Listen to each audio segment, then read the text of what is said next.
अस्सलाम वालेकुम दोस्तों, मैं हूं आटुब सफ़ीर और आपसे मुखातब हूं दौलताला फैंसी पोल्ट्री फार्म से।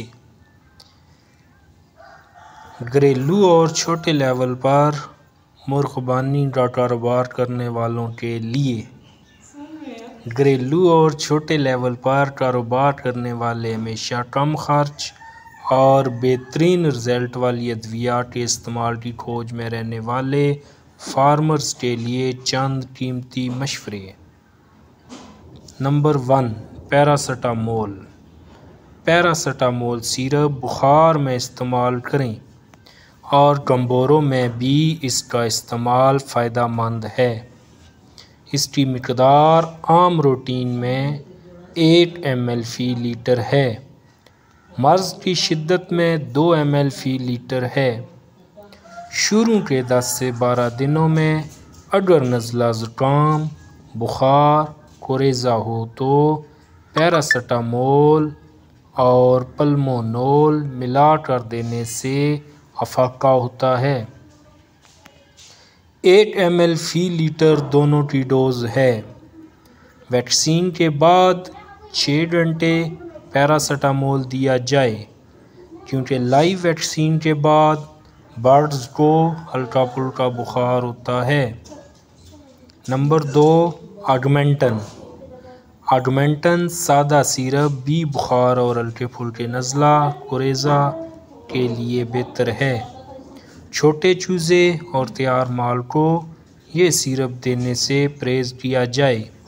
इसकी मिकदार 2 ml से 8 ml तक फ़ी लीटर है। ज़्यादा से ज़्यादा 5 से 6 घंटे रोज़ाना। Number 3, Ventolin एक्सपेक्टोरेट। कोरेज़ा और मुतअद्दी खांसी के दौरान बेहतरीन रिज़ल्ट देता है। इसकी मिकदार 8 ml से 2 ml फ़ी लीटर, दौरानिया 4 से 6 घंटे रोज़ाना। ब्रायलर में इसका इस्तेमाल 10 दिन के बाद किया जाए। सूफ़टन। सूफ़टन सिरप एंटी एलर्जी है। वायरल प्रॉब्लम्स में आँखों और सर की सोजिश या सूजन के लिए 2 ml फ़ी लीटर 4 घंटे रोज़ाना। 2 से 3 दिन में बेहतरीन रिज़ल्ट देता है। नंबर 5 पे आ जाता है जेटिपार। जेटिपार सिरप लीवर प्रॉब्लम के लिए सबसे बेहतरीन है। 8 ml 1 या 2 लीटर पानी में 6 घंटे बेहतरीन रिज़ल्ट देता है। मेरे फार्मर भाइयों, छठे नंबर पर आ जाता है ब्रूफन। ब्रूफन DS या ब्रूफन सादा सिरप। ब्रूफन सिरप ख़ासकर घुमोरों में बेहतरीन रिज़ल्ट देता है। 1 से 2 ml फ़ी लीटर 6 घंटे के लिए दें। नंबर 7 पे आ जाती है डिस्प्रीन गोलियाँ, डिस्प्रीन टैबलेट। डिस्प्रीन टैबलेट बुखार के लिए बेहतर है। सर्द और खुश्क मौसम में अच्छा रिज़ल्ट देती है। खून को पतला करती है। नमी और हबस के मौसम में इसे इस्तेमाल करने से परहेज़ करें। ये बात आपने याद रखनी है, जो डिस्प्रीन टैबलेट है उसको आपने बारिश या जो हबस का मौसम होता है उसमें नहीं देना। नंबर 8 पे आ जाता है मीठा सोडा। मीठा सोडा एक हल्का फुल्का फ्लेशर होने के साथ साथ एनर्जी भी है। फीड में 70 से 100 ग्राम फ़ी बैग दिया जा सकता है। पानी में 1 ग्राम फ़ी लीटर भी दिया जा सकता है। लेयर में प्रोडक्शन के दौरान 1 ग्राम फ़ी 4 लीटर पानी में शाम के वक़्त 4 घंटे देने से प्रोडक्शन बेहतर होती है। मगर याद रखें, ये टोटका है। पहले इसे कम परिंदों पे आजमाएं, फिर बड़े लेवल पे इसका इस्तेमाल करें। चीनी की फ्लशिंग के दौरान भी मीठा सोडा ऐड किया जा सकता है। नंबर 9 पे आ जाता है दही।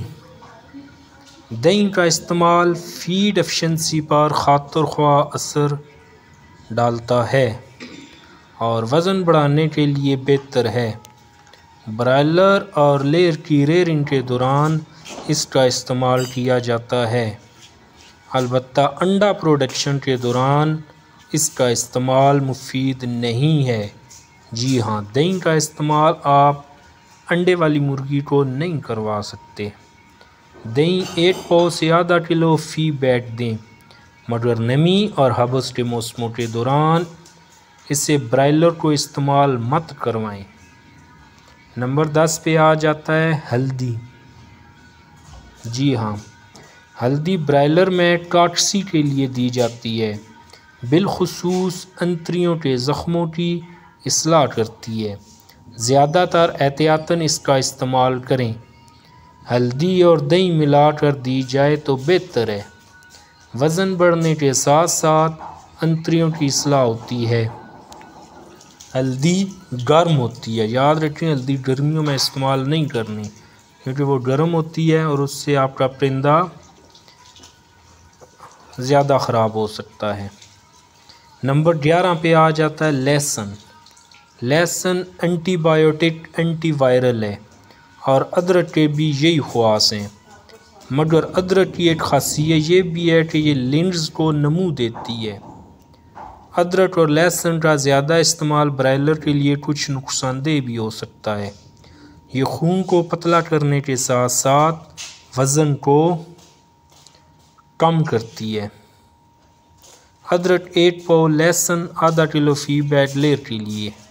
अदरक 1 पाव, लहसुन आधा किलो फ़ी बैग लेयर के लिए, जबकि ब्रायलर के लिए अदरक आधा किलो और लहसुन 1 किलो फ़ी बैग चलाया जाता है। लहसुन आईबी के टाइटर को पूरा करने के लिए बहुत मुफीद है।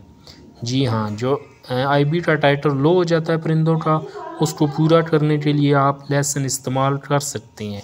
इस पर नीचे भी एक पोस्ट मौजूद है। जबकि वायरल प्रॉब्लम्स में अदरक, पुदीना, मुलट्ठी, अजवाइन का इस्तेमाल बहुत ही मुफीद है। मसलन 1000 बर्ड्स के लिए 3 किलो अदरक और पुदीना, आधा किलो अजवाइन और मुलट्ठी मिलाकर इसको कम अज़ कम 20 किलो पानी में गर्म करें। जब पानी 8 से 10 किलो रह जाए तो इसे 4 घंटे के पानी में छान कर मिक्स कर दें। बीमारी की शिद्दत में रोज़ाना, जबकि एहतियातन हर दूसरे से तीसरे रोज़ इसका इस्तेमाल करते जाएं। नंबर 12 पे आ जाता है अर्कमको और अर्कासनी। गुर्दों की स्वेलिंग के लिए ज़बरदस्त है। ये वायरल प्रॉब्लम्स में भी दिया जाता है। गर्म मौसम में अमूमन दिया जा सकता है। कुफ्ते मुदाफ़त के लिए बेहतरीन है। नंबर 13 पे आ जाता है ठीकरी नौशादर। जी हाँ, ठीकरी नौशादर पंसारी की दुकान से मिल जाती है। गले की खराश के लिए बेहतर है। अगर ठीकरी नौशादर कलमी शोरा और मैग्नीशियम सल्फेट मिलाकर दिया जाए तो बेहतरीन फ्लशर है। ठीकरी नौशादर और कलमी शोरा 1 ग्राम 2 लीटर और मैग्नीशियम सल्फेट 1 ग्राम 4 लीटर के हिसाब से 5 घंटे दें। ये लेयर के लिए बेहतरीन फ्लशर है। नंबर 14 पे आ जाता है सोर्बिटोल। खुला सोर्बिटोल बाज़ार से आम मिल जाता है। यह भी बतौर लीवर टॉनिक दिया जा सकता है। Number 15 glucose. ग्लूकोज़ के इस्तेमाल से कौन वाकिफ़ नहीं, एनर्जी के लिए बेहतरीन है। इसे आप गर्मियों में इस्तेमाल कर सकते हैं। पानी में 1 ग्राम 1 लीटर में आप इस्तेमाल कर लें गर्मियों में। नंबर 16 पे आ जाता है ORS।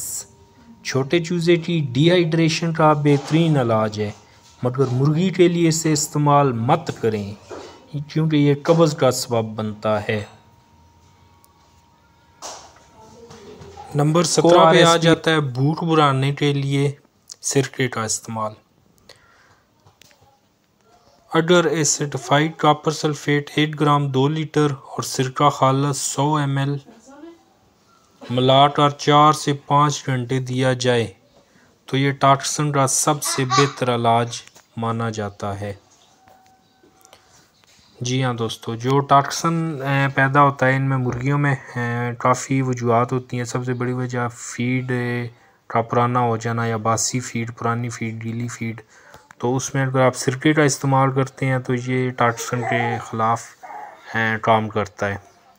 इसका बेहतर तरीका ये है कि इसको एक दिन पहले मिक्स करके रख लें, 8 लीटर पानी भी शामिल कर लें, दूसरे दिन इस्तेमाल करें। नंबर 18 पे आ जाता है एसिडिफाइड कॉपर सल्फेट।